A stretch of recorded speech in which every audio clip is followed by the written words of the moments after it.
So we were using this here around the vents. It's for windows and doors, and it doesn't expand very much. So I got this here for gaps and cracks. That's for foundations and whatnot. And so I sprayed it along the foundation here. And this stuff expands so much, it expanded clean out the wood way up here. So be careful with this stuff.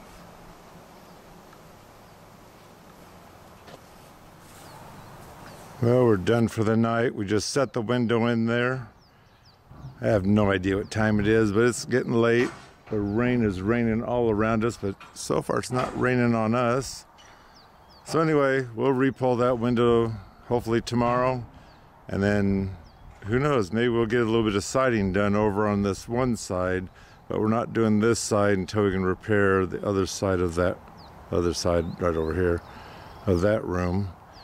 Just in case, who knows what's going to happen, but we can trim this window, get the trim on this corner and on that farther part, and side this if we decide to.